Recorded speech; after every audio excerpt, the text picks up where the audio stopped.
Vous êtes en compagnie de Radio Taïwan International.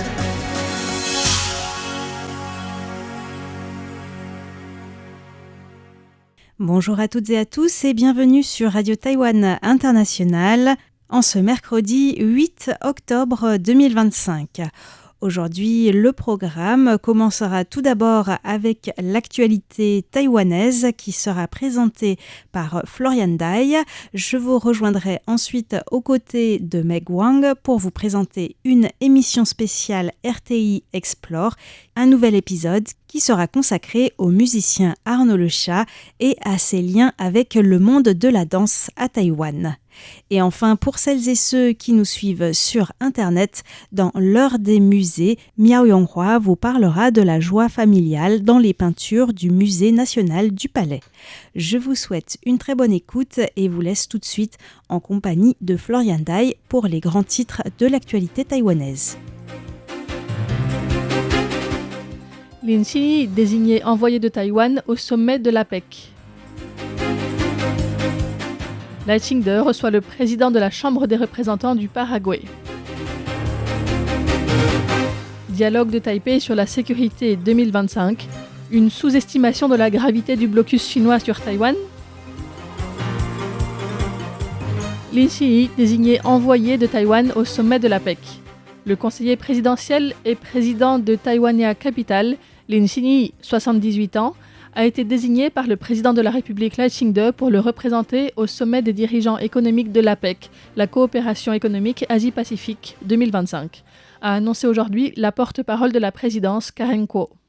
Le sommet se tiendra du 31 octobre au 1er novembre à Gyeongju, en Corée du Sud. Lin Xinyi a déjà été envoyé de Taïwan à l'APEC en 2005 et 2024. Sa vaste expérience dans l'industrie et le gouvernement lui confèrent une compréhension approfondie du développement industriel de Taïwan, du fonctionnement de l'APEC et des tendances économiques mondiales, a déclaré Karen Kuo.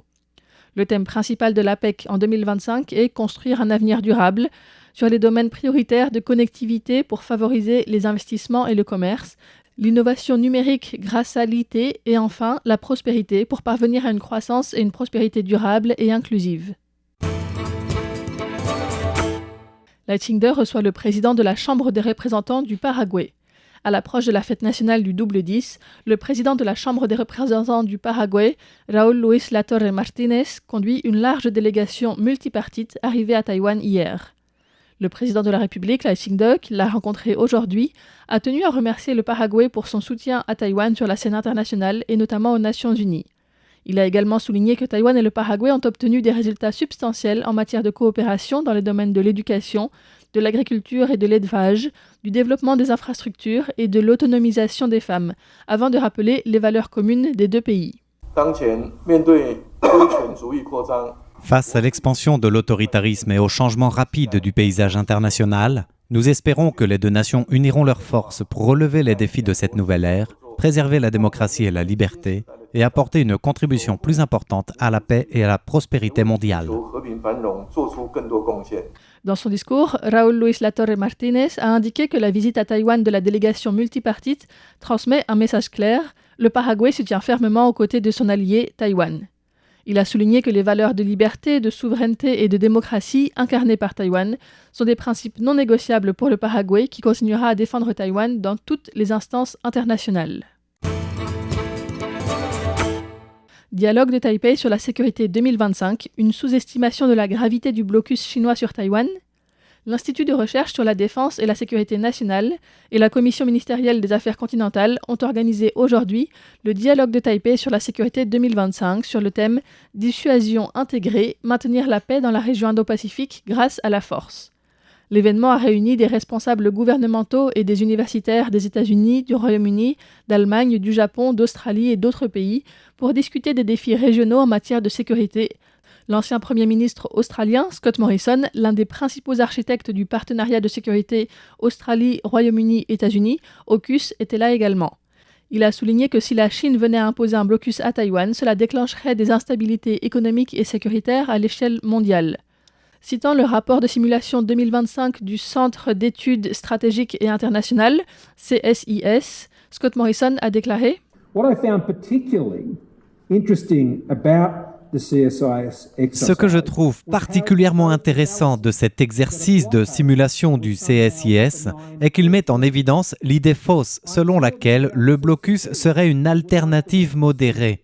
Je suis sûr que c'est précisément la perception que le PCC souhaite voir adoptée par l'Occident, alors qu'en réalité, il s'agit d'un acte de guerre. Le traiter comme une mesure modérée risque de nous faire sous-estimer sa gravité et de fournir une justification à ceux qui prônent le désengagement occidental. Scott Morrison a insisté sur le fait qu'une véritable dissuasion ne peut être obtenue que grâce à une coopération entre les partis au sein du Parlement et à une augmentation soutenue des investissements dans la défense. Hou Shouye, président de l'Institut de recherche sur la défense et la sécurité nationale, a souligné que sous la direction de Xi Jinping, la Chine est devenue plus oppressive à l'intérieur et plus agressive vers l'extérieur. Ces menaces hybrides contre Taïwan, qui englobent la coercition militaire, la pression économique, les cyberattaques et la désinformation, compromettent la stabilité dans le détroit de Taïwan. La diplomatie et la fondation Tzu Chi coopèrent pour l'aide humanitaire internationale. Le ministère des Affaires étrangères et la fondation Tzu Chi ont officiellement signé un protocole d'entente hier en présence du ministre Lin Jialong et du directeur exécutif de la fondation bouddhiste Tzu Chi, Yampo Wen. Lin Jialong a déclaré aujourd'hui sur les réseaux sociaux que les deux parties s'engagent à mener des échanges dans les domaines de l'aide humanitaire, de l'assistance médicale et de la prévention et du secours en cas de catastrophe. Ce modèle de partenariat public-privé soutiendra la participation active de Taïwan à la coopération internationale. Le ministre a déclaré que les bénévoles de Tzu Chi sont très actifs dans la réponse aux catastrophes dans le monde et que la diplomatie souhaite renforcer son action humanitaire auprès des populations qui en ont besoin, contribuant ainsi à renforcer l'image de Taïwan à l'international.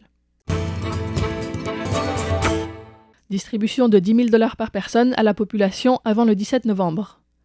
La commission des finances du Yuan législatif s'est réunie aujourd'hui afin d'examiner la proposition d'un budget spécial de résilience qui comprend le versement universel d'une aide financière de $10,000 taïwanais, soit 280 € par personne, pour les Taïwanais et les résidents permanents.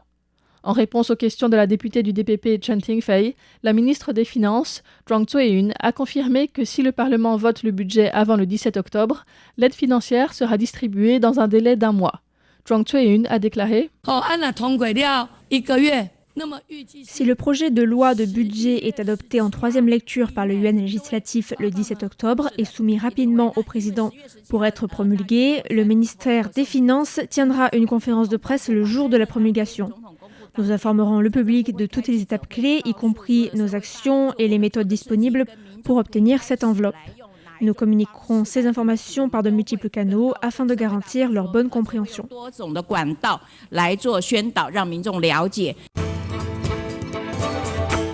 Les réserves de change de Taïwan dépassent les $600 milliards américains. La Banque centrale de Taïwan a annoncé hier le montant de ses dernières réserves de change.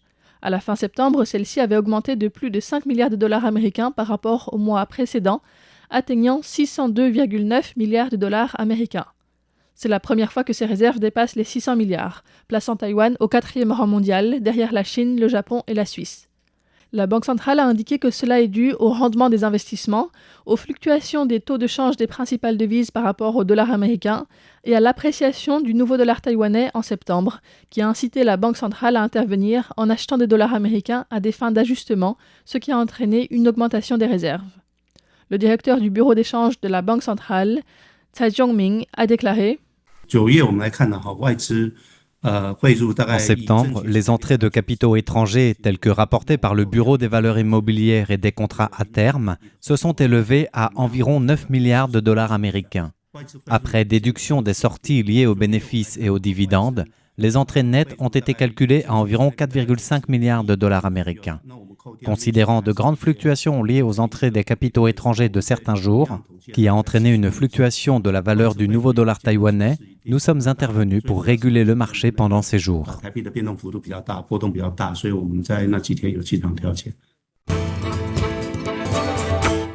New York et Kuala Lumpur célèbrent la fête nationale taïwanaise. Le bureau de représentation de Taïwan à New York a organisé une réception le 7 octobre à l'occasion de la fête nationale à Manhattan, à laquelle ont participé environ 500 invités, dont des personnalités politiques basées à New York et des membres de la communauté taïwanaise d'outre-mer. Le directeur du bureau, Li Zhiqiang, a souligné le développement des échanges et jumelages entre les villes taïwanaises et américaines et la coopération en matière d'éducation. Sur le plan touristique, des entreprises taïwanaises basées à New York et des compagnies aériennes ont installé des stands pour présenter leurs produits et services. China Airlines a annoncé la mise en place d'un vol direct Phoenix-Taipei le 3 décembre, tandis que la ligne vers New York devrait voir ses fréquences augmenter l'année prochaine. D'autre part, le Bureau économique et culturel de Taipei en Malaisie a organisé une réception de la fête nationale à Kuala Lumpur hier soir, avec près de 1000 personnalités présentes. Dans son discours, la représentante Phoebe Ye a souligné que la coopération entre Taïwan et la Malaisie dans les domaines du commerce, de l'éducation, de la culture et du tourisme reste stable et continue de s'approfondir. Taïwan est devenu le 4e partenaire commercial de la Malaisie en 2024, tandis que la Malaisie se classe au 7e rang des partenaires commerciaux de Taïwan et que le volume des échanges est en hausse. Les échanges éducatifs et culturels entre Taïwan et la Malaisie sont également très intenses, la Malaisie étant la 3e source d'étudiants internationaux à Taïwan, avec près de 10 000 étudiants malaisiens actuellement à Taïwan.